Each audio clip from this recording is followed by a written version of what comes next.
صباح الخير، صباح الفل، صباح الهنا والسرور على احلى واجمل اخوات في الدنيا. هنبتدي النهارده الفيديو بتاعنا وهنصور وهنقول احنا هنصور ايه دلوقتي. بس قبل ما ندخل على الفيديو الجميل بتاعنا دهوت هنقول هنصلي على ايه. قولهم يا دو، هنصلي على مين واحنا بنبتدي الفيديو صلى وعد على ايه؟ الرسول. على صلى على الرسول. اللهم صل وسلم وبارك عليك يا حبيبي يا خير خلق الله. يمي يمي لذيذ. يعني اكل مامي يومي يومي لذيذ. ايوه. يا روحي يا دو، يا روحي يا انتي وحشتيني، يا روحي يا جميلة. ايه رأيكم في دو؟ وهي اللي حابة تستفتح بيكم الفيديو النهاردة ومصممة تسلم على متابعينا بنفسها. اللي معجب بقى بدو معايا يشاهد لايك يعمل لنا لايك واشتراك ويفعل لنا ايه يا دو؟ الكرز. يا خلاص يا حبيبي، يا روحي يا انتي. دلوقتي انا عندي الوك بتاعي او الطاسة بتاعتي، عندي 2 تقريبا. انا بعمل عشاء النهارده، ينفع عشاء وينفع فطار. بس الاكله بتاعتنا النهارده بتاعت المسقعه، هي كانت الهدف منها ان انا اعمل لكم طريقه المسقعه. قلت اعملها في وسط عشوائيه جميله كده عشان نعرف طريقتها. طريقه بتنجان جميل، هي مش مسقعه مسقعه زي ما احنا متعودين عليها، بس ايه، بطريقه تانية مختلفه، ممكن تتاكل بالعيش الجميل بتاعنا. فحاطه الوok او الطاسه على النار، حاطه طاستين بشتغل فيهم هنا وهنا.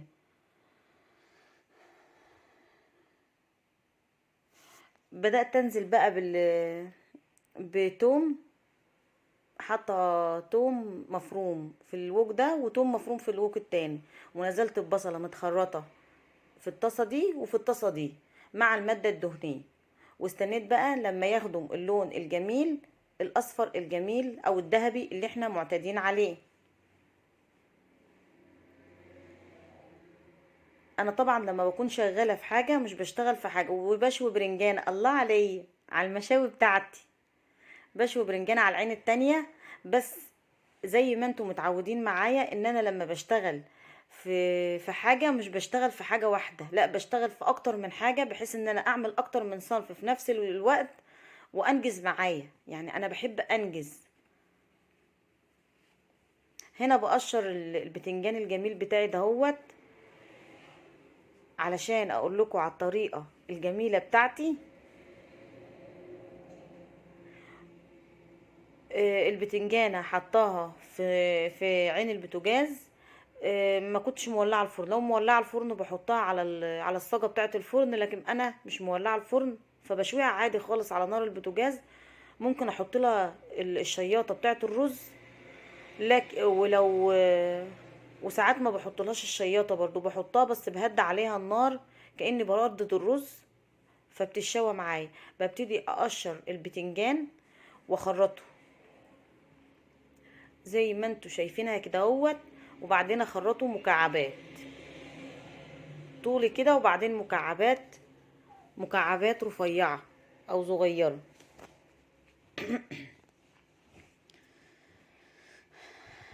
لا اله الا انت سبحانك اني كنت من الظالمين.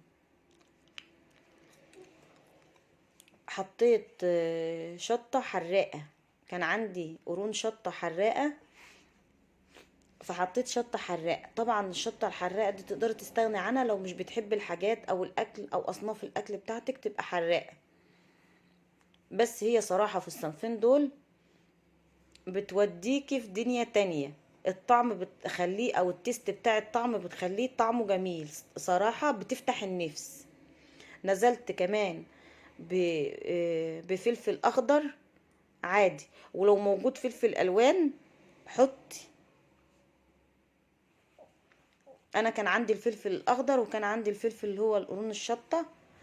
نزلت عليها، نزلت بالبصلة على الثوم على المادة الدهنية بتاعتي، وبدأت اقلب فيهم. بعد ما البصلة اصفرت حطيت الفلفل وحطيت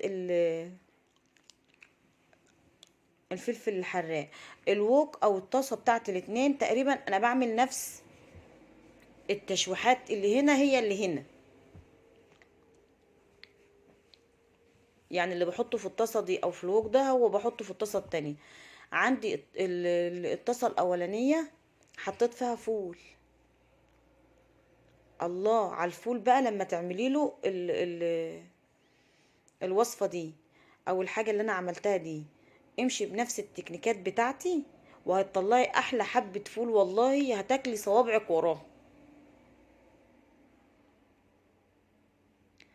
حطيت كمان معلقه صلصه في قلب الفول، كانت عندي صلصه حطيت معلقه صلصه، وحطيت معلقه صلصه برضو في المسقعه، وكان عندي طماطم متخرطه. نزلت في الوكو التاني بكميه طماطم، طماطميتين تلاتة كده، كتري وبلاش تستخسري. الله. نزلت عليهم على التشويحه بتاعتي اللي انا حطيتها، شوحت فيهم الطماطميتين تلاتة او زي ما انت حب، الكميه اللي انت حباه والمقدار اللي انت حباه. وطبعا انا عيني وايدي هي ميزان نفسي صراحه.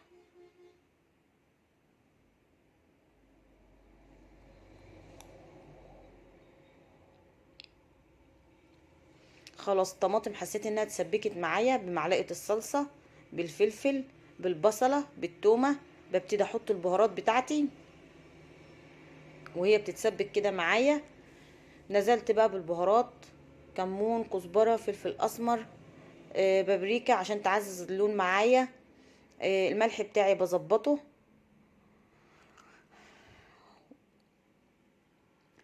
لو موجود سبع بهارات ممكن تنزلي بمعلقه او نص معلقه صغيره سبع بهارات، هتغني انك تفتحي برطمانات كتير. انا صراحه ما عنديش سبع بهارات، سبع.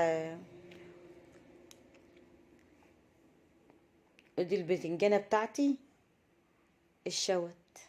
خلاص بحط ايدي عليها كده بحس انها خلاص ساحت ونحت في نفسها كده، خلاص تبقى كده استوت.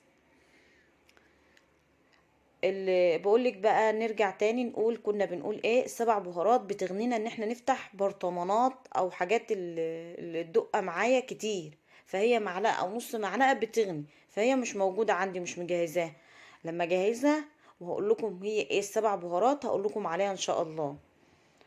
بدأت اقلب احط البتنجان بتاعي دهوت. حمرته الاول في ووك تاني او في طاسة تانية بريحة زيت صغيرة او بحبة زيت صغيرين. بعد ما رشيت عليه الملح بتاعه وسبته يتنقع شوية، شطفته من ملحه او نشفته بمناديل، ونزلت في طاسة وحمرته اديته لون بس مش سويته. وبعدين نزلت على الطماطم والخلطة اللي انا عاملاها الجميلة دي بالبتنجان بتاعي.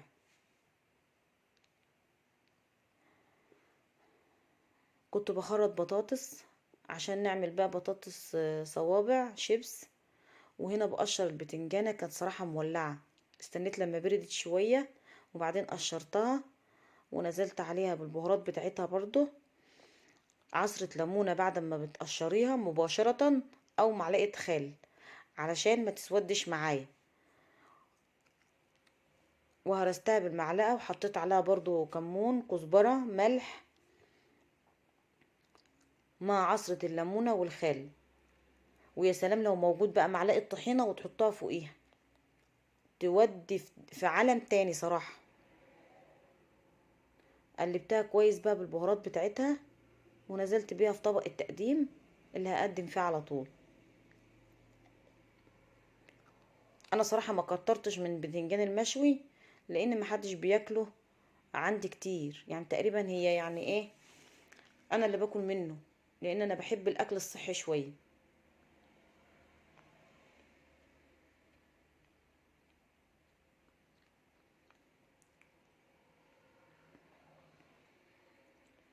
نزلت بقى عليها بفلفل اخضر، انا ما قلبتوش، تقلب بقى مع الاكل عادي. ونزلت بطماطم متخرطة، حبة كزبرة، حبة شبت، عشان نعمل سلطة بابا غنوج، واحلى سلطة معانا بتاعت بابا غنوج. ونزلت بمعلقتين او بمعلقة زيت زيتون عليها، وكده البتنجانة المشوية بتاعتي خلصت، او سلطة بابا غنوج خلصت معايا. عندي كمان جبنة قريش، حطيت جبنة قريش مرشوش عليها فلفل اسمر ومعلقتين زيت زيتون. البطاطس المتقشرة معايا بدأت ان انا احمرها في الزيت وطبق سلطة. الله عليا، الله عليا وعلى عشايا. ايه رأيكم في الجبنة القديمة بتاعتي؟ عاملة جبنة قديمة انا اللي عاملاها، اللي هو المش. بنسميه بقى في عندنا بنسميه جبنة قديمة، وفي نقول لك لا المش والجبنة القديمة مع الشطة. الله عليه. وده طبق الفول بتاعي بالطماطم بالبصل بالثوم، بمعلقة صلصة صغيرة، بالبهارات بتاعته.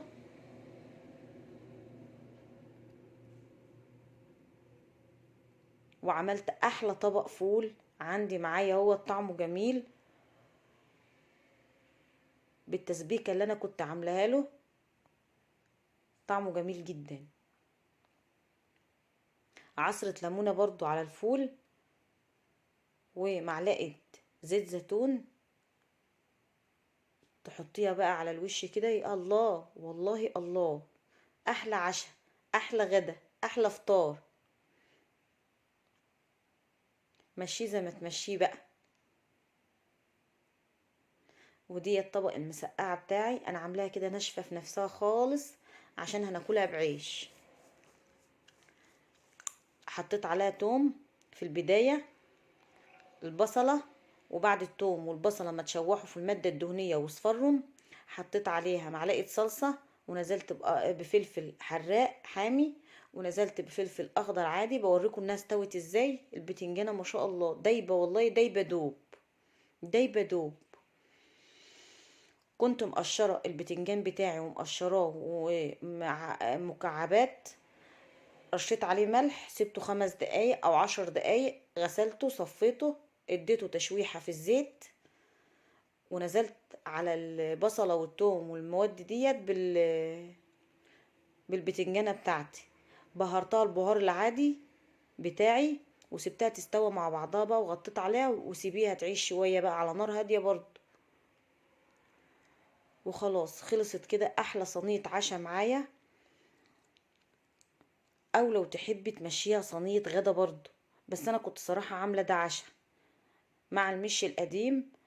ان شاء الله هعمل لكم المش او الجبنة القديمة، ازاي نحفظ الجبنة القريش وتبقى جبنة قديمة معايا في قلب المش. هقول لكم على الطريقة ان شاء الله. انا عاملاها صراحة وشارية كل حاجة وتكلفتها، وعاملاها في البيت. هنا كنت بحط الزيت الزيتون تقريبا على الفول.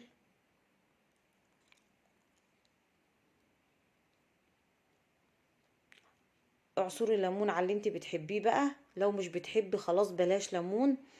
وبألف هنا، بألف هنا على كل حد له نصيب وأكل من الصينية دي. وصلوا على الرسول، واللهم صل وسلم وبارك عليك يا حبيبي يا رسول الله. وعندي أفكار كتيرة لسه إن شاء الله. حبايبي في الله، ادعموني بلايك وشير وفعلوا لي الجرس. بحبكم في الله وأستودعكم الله.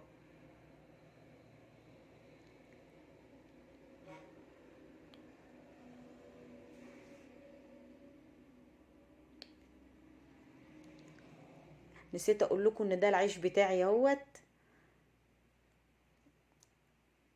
ده العيش بقى اللي هو بالردة الجميل، مش العيش الأبيض، مع الأكلة الجميلة ديت.